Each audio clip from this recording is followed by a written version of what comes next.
to VIP Boxing's Bell to Bell podcast. I think we're on episode 72. Later on in the second half, rounds 4, 5 and 6 will be dedicated to you know what. We'll have an opinion on that, I'm sure. There's lots to look back on and forward to. And if you're watching on YouTube, leave us a review. Subscribe to VIP's channel. Leave us a review on iTunes, Spotify. Great. You know me, Steve Lillis. You know John Evans and that familiar poster at the behind him. Hello, John. Hello, Steve, to myself. Right, special guest tonight. A man John and myself know pretty well. He's a former Central Area light heavyweight champion. He was a solid light heavyweight contender in the days when you didn't just get these British title fights, so he never even got a crack at it, which is harsh when you think people who get international title fights and all that. He's now a trainer, a big part of Josh Warrington, trained a former amateur star, Mally, right? And when it comes to conversation and talking, he's got more belts than Tyson Fury's won since 2015. It's the king of Leeds, Nick Manners.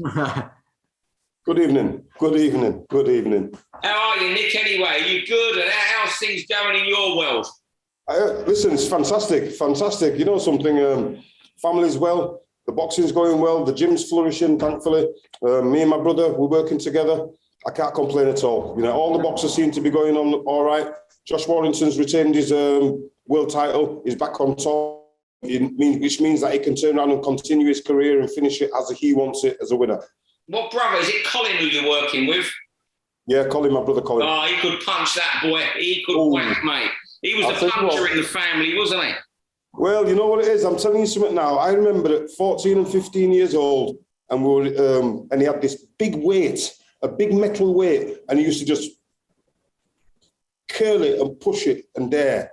And he'd sit, and his arms were developed. He was strong as an ox and that, you know what I mean? And then when he started boxing, his left hook and his big right hand would, well, a lot of people knew about it. Yeah, I remember him well. He boxed on some of those Leeds Town Hall shows as well, didn't he? Yeah. I remember him, yeah. That shows how old I am, mate. Well, listen, I'll tell you what it is. That age is a virtue. It's a blessing because you got to see some really fantastic talent back in the day. Yeah. Hey, Nick, you know, now Josh is doing well and you're become known, haven't you? Marley's making a little bit of noise. Are you getting more kids through the doors now? Are you noticing it picking up in all like the amateur gyms and stuff? Well, I'm going to be straight with you now. There's a lot of these fighters that come and they'll come to me and they can't handle me because I'm too direct and I'm too truthful. Yeah. So they can go to other gyms where they might get a little bit of leeway and the more understanding. And mainly it's because, I'll tell you something straight, I care. At the end of the day, the chances are, and I tell these kids, and I hope I'm going to be quick on this, I tell the kids who come here, there's two things you can do. You can use boxing to clear your head, get yourself out of trouble, get your schoolwork done, bang. Or you can really believe that you want to be a fighter. And if you say that to me, I'm going to treat you like you want to be a fighter. It's not going to be easy. There's certain things that you're not going to be able to do. There's certain things that if you do them, you're going to see the disappointment in my face and it's going to be apparent. Because at the end of the day, when I'm happy for you, you know. When I'm sad for you, you definitely know. You know what I mean? So in reality, I don't mind taking I'm not really bothered about building and constructing champions, I'll tell you, because that will happen anyway. What I'm more bothered about is making good kids, good lads, decent kids who can walk down the street and they're respectful and ding, ding, was that the bell? No, I think that was no, we haven't started. Carry on, Nick. No, we're not started yet. I'm more bothered about developing good characters and good men. And I don't say that like I'm some martyr or some arsewipe or nothing like that, because I'm not. You know what I mean? Because I like a laugh as good as the next man, but I like good fellas. I like good manners. And if we're going to train these boxers to be actually dangerous people in a social time when, listen, everybody thinks they can throw their hands. Everybody thinks they can run their mouth. So it's all about the self-control. All these people going kickboxing, boxing, Thai boxing, this, that, and the other. There's some very dangerous people on the street. You know what I mean? They can have a go and they can hit.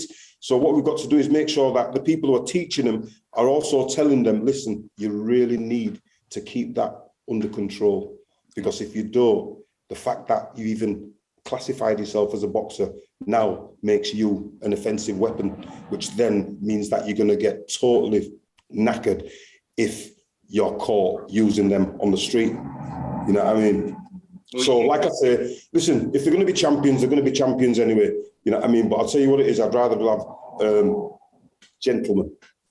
Well, you've got a couple of gentlemen with you here tonight for sure. We're going to have to press on, Nick. We could ask you lots more, but usually they demand big money to come on this, or riders like red and black wine gum sent to their house before they do this pod. Nick's demand was he could be finished to watch Crystal Palace Leeds tonight. So we're going to fucking smash him. 20, 30 minutes recording this on a Monday to get on with this. Otherwise, Nick's cutting off. That was his insistence today. I got a voice message saying, "Oi, do you know Palace Leeds tonight?" And we do. So what happens in this, Nick? After 3 minutes of every round, John, you're going to have to ring this and show him what happens. The bell comes in, Nick. And you have to stop, even you, Nick. All right, then. I'm with you. John's trickiest assignment in 72 episodes, over a year and a half of this. This is the trickiest one. We usually have August off. John could be jacking after tonight and finish it if you don't play the game. So John's rounds early tonight. And round one, are you ready, John, to talk about a big fight this weekend? Yeah, we'll start off. Big fight this weekend, Madison Square Garden, and we've got two women headlining. Katie Taylor, who deserves a big night, I think, for all she's done. Maybe just coming to the end of her career. She's not been quite as good recently, I don't think. And she's fighting the Puerto Rican heroine, isn't she? She's fighting Amanda Serrano. 42, 1-1, I think. She has been a pro for a long time. I'll be honest, I never thought we'd see women headlining such a big fight at Madison Square Garden, 20,000 people. The quality of the sport's gone way up, hasn't it, over the last few years? And it's not such a eyebrow raiser, is it? But they are top of the bill. I think they've earned it. As for who wins, Serrano was fighting at light flyweight 4 years ago. She's gone through 7 divisions. She's up, she's down. She spends time grappling, doing MMA. And I find it a bit difficult to think someone like that can beat a pure boxer like Katie Taylor in a boxing match. I'd pick Taylor on points, but just your thoughts on women's boxing getting to the level where it can headline at Madison Square Garden, really? Nick? I'll tell you what, over the last 8 years, 12 years maybe, when did women's boxing become participating sport in the Olympics, or has it been there for a while? London, 2012. 2012 was the first. Well, I'll tell you what I noticed about the Women's Olympics, and I think it was Nicola Adams and that were on there as well, and I think so anyway. But the quality of the fighters, the quality of the fighters on display within the women's is, with all due respect and no disrespect, it's a much better technical fighters than the lads.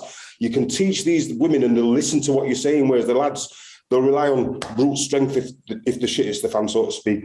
And sometimes they'll come out of character, whereas you've got more chance of a woman listening to what you want them to do within a boxing ring. You've got more chance with the women. And I really do enjoy seeing top class quality women. Who's the girl? Boombaye, something like that. Boom Bang. Bong Gardner. The Bong. Come on. And then there's well, I know we're going back off that girl, Serrano Taylor. I'm going to go Serrano. Yeah, I'm going to go Serrano. I don't think Katie's anything that she was 2.5 years ago. Unfortunately, she's on that bit. But I'm looking forward to Savannah Marshall, Clarissa Shields a lot more. They're both at their peak, and that is the fight I cannot wait for. You know what? I'm not even going to stay up. I'll watch this the next day on the zone. But I won't even. This isn't a fight I'll stay up for. Whereas Shields Marshall, that's a fight. I'll make sure I'm only in front of the TV that night. 100%. Yeah, I think there's a few more coming as well. A few more fights are agreed between the top women. They get made quickly. But looking forward to this weekend.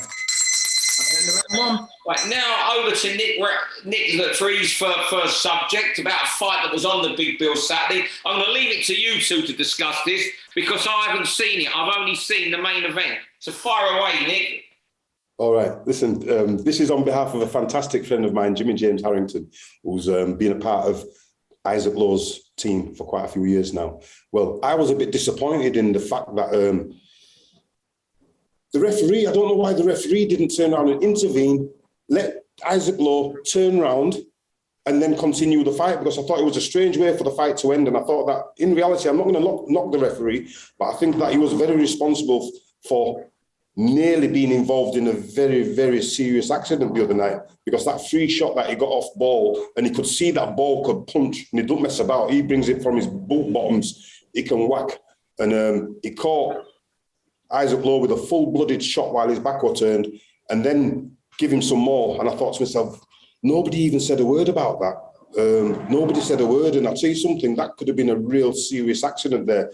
And although it looked like Isaac was on the way to getting beat with the punches that he was taking when Ball did give him the punches, Isaac at that point was starting to, I know he had nothing left to lose because he might have been on his last rounds, but he was actually being a little bit more effective and nullifying some of Ball's.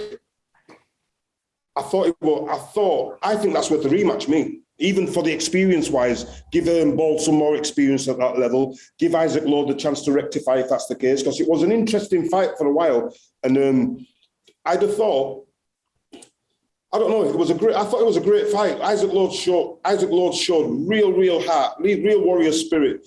But obviously, that's not what you want to see. What you want to see is skills that make him avoid them big shots and not have to take them shots.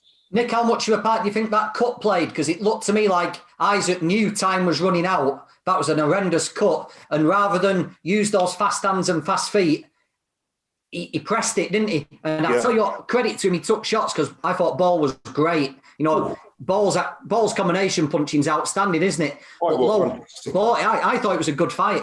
You know what it reminds me of? And I don't know if it's been said. There was a kid who boxed Javante Davis the other day. Isaac Cruz, I think it's called, or Summit Cruz. Pitbull, yeah. And the little Nicky Ball reminded me of him, and I thought, I'll tell you what, I like the way that he's ferocious. Like you say, he's like a little pit bull. And his punching, his sequence of combination punches was fantastic. And you know what? Isaac Lowe in reality is not an easy fella to hit. You know what I mean? He's not. It can be tricky.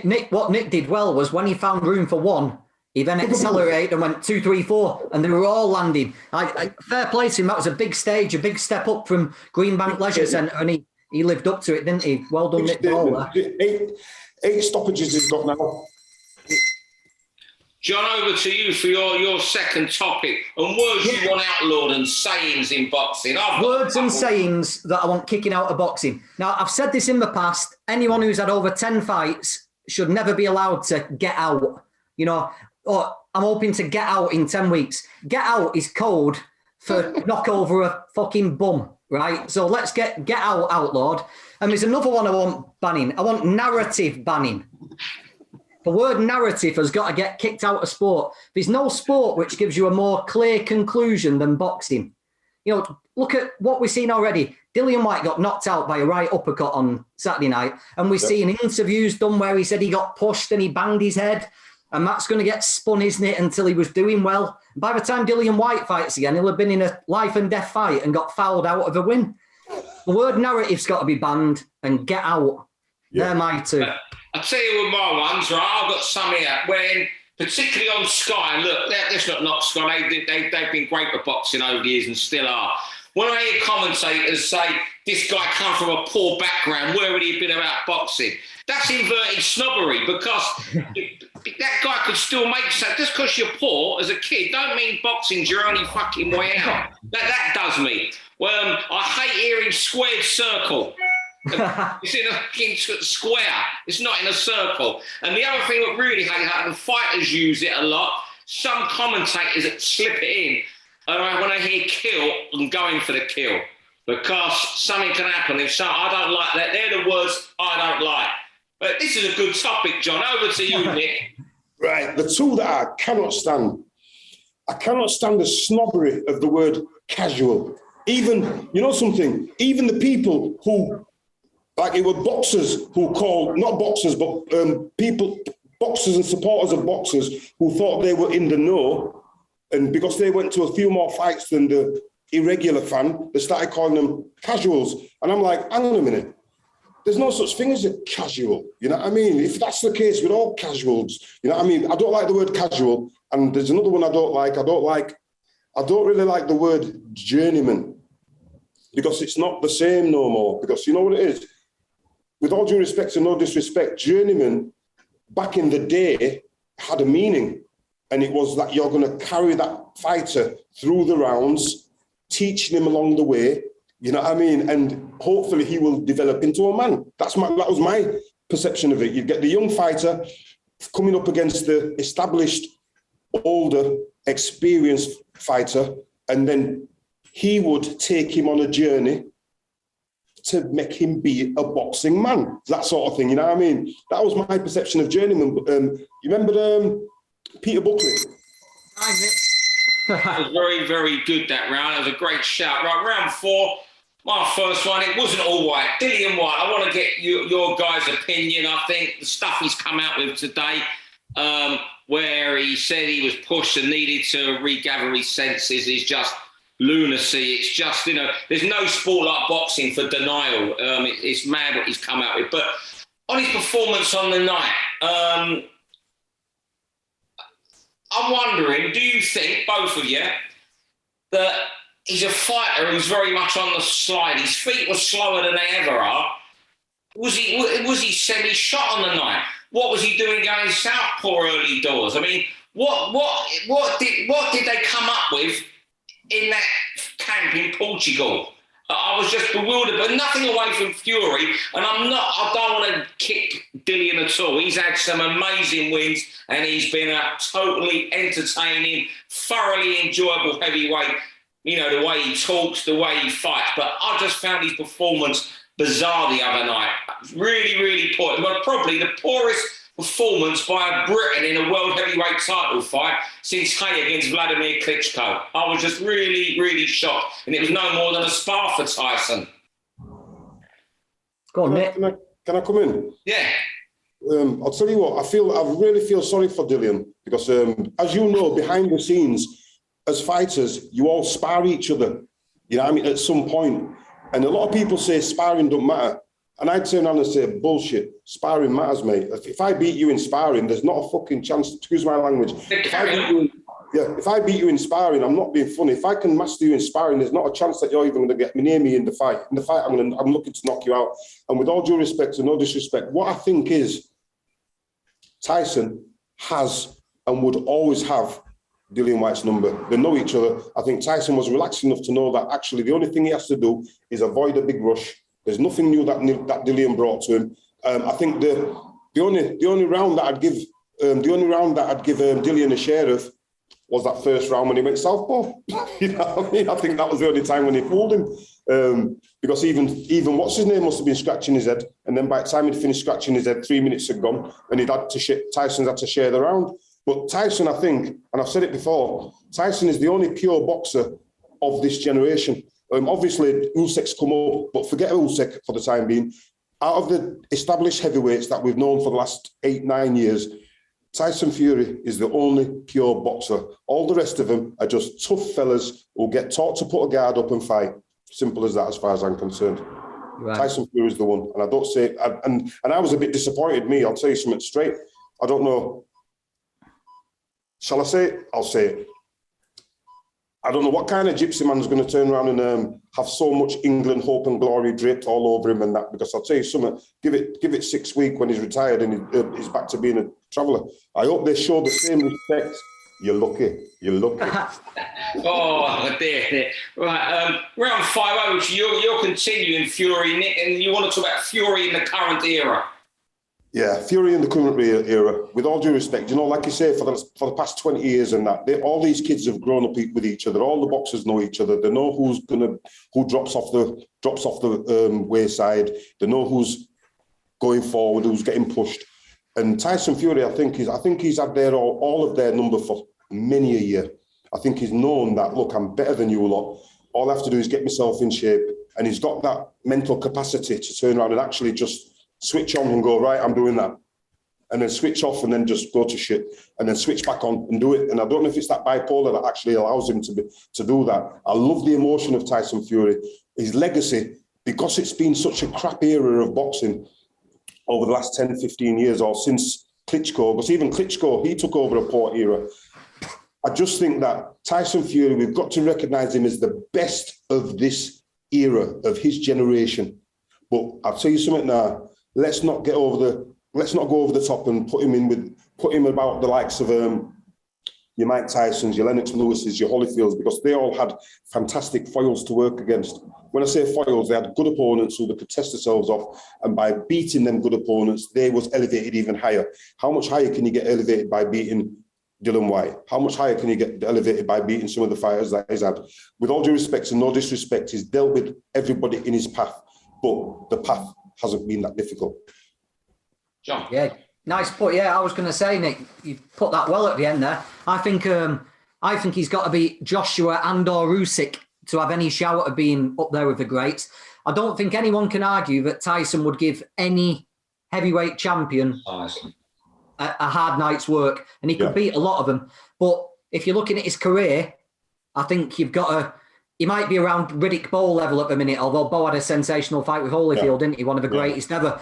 But he needs to. I think he needs to be Usyk or Joshua, and possibly the loser, maybe also one of these up and comers like Hrgovic. And then if he has like 4 fights, does them, then I think you've got a real shout at being like a top 5 top guy. But you know, he's a very clever. Sorry, Steve. Well, you carry on. People want to hear you more than me tonight. Go on. You know, he's a very clever man, and just like a lot of clever men in the past, what they do is they know that they get out at the right time, and it preserves their legacy. Joe Calzaghe would have been a fool to take 1 or 2 more fights and ruin his legacy. He's done fantastic. He'll be remembered as a zero. Marciano, I don't even. Last round, Steve. Right, Fury the future, looking forward. I mean, what was interesting, what I will say, I didn't believe for a single second that he would retire. I think he'll only have 1 more fight, and that he might not even have another one at the moment if it's Usyk beats Joshua. Joshua is the fight, and I don't think it's going to happen maybe for another year maybe now, because he's going to go off, do stuff. He's going to go into wrestling later this year. I think there's already talk of him going into SummerSlam because he's coming to Britain, I'm told. I've no idea. In the summer, in September time. I think the only fight he's likely to have is Joshua if he beats Usyk. And what was interesting is a really good friend of Fury's called Adam Harris, a Canadian guy, bit of a fight figure over there, makes matches, been close to the Fury camp for many years. And he actually replied to some Dave in a tweet, I promise you, he's definitely retired. Look, you know, so we'll see. But I think the Joshua's the only fight that appeals to him. You know what he might do? He might vanish for a couple of years, come back when he's got nothing to lose in a couple of years and see who's out there. If Hrgovic is champion, he might not be sexy enough. Imagine if someone like Jared Anderson continues knocking out people. Imagine what that would be, an American world champion a couple of years who's 22-0 with 20 KOs. Yeah. But is he another? Is he got a bit more grounding than Deontay Wilder, or are they just building up another bloody? Well, we don't know. I mean, I'm being hypothetical. What happens if he carries on? Is it 11 out of 11 KOs at the moment? Yeah. You know, but say if he was 22-0 with 22 KOs and he's won a WBO title somehow. Imagine Fury versus him, the way the Americans would hype it up. You know, Fury might come back and wipe him out a la Lennox against Michael Grant. What do you fellas think? We've got a couple of minutes on this. Both give your opinions before we wrap up. John? I think for one thing I'd let Fury do, I'd let him go and do his wrestling. Yeah. Because it keeps him happy. It keeps him in shape. And he thoroughly enjoyed it, didn't he? I think if you start throwing big fights, you've got to fight this guy, Tyson, you've got to fight this guy. I think you might actually drive him away a little bit more. Just let him get on with what he's doing now. Let him go and wrestle and act up and stuff and let him enjoy himself.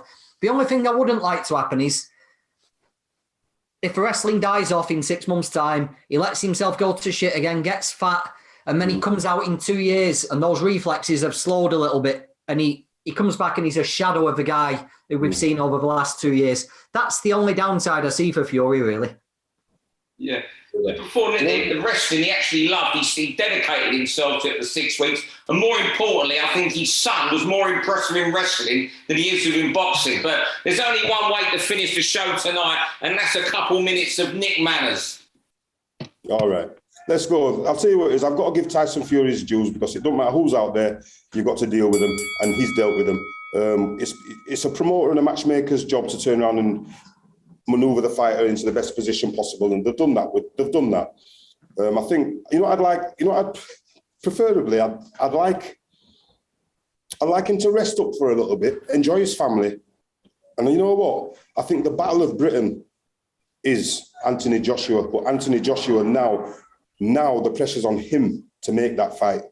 When I say make it happen, he makes it happen by beating Usyk. I don't know if he can beat Usyk. It's up to him now because it's his last stand. And I'll tell you something, he's got to go shit or bust. I'm still scratching my head at Dillian, because I don't know what happened there. I don't know what his thinking was. What was he trying to do in that fight? I don't know. I'll tell you what, we don't do excuses. And I'm a bit disappointed that he came out with an excuse because you know what?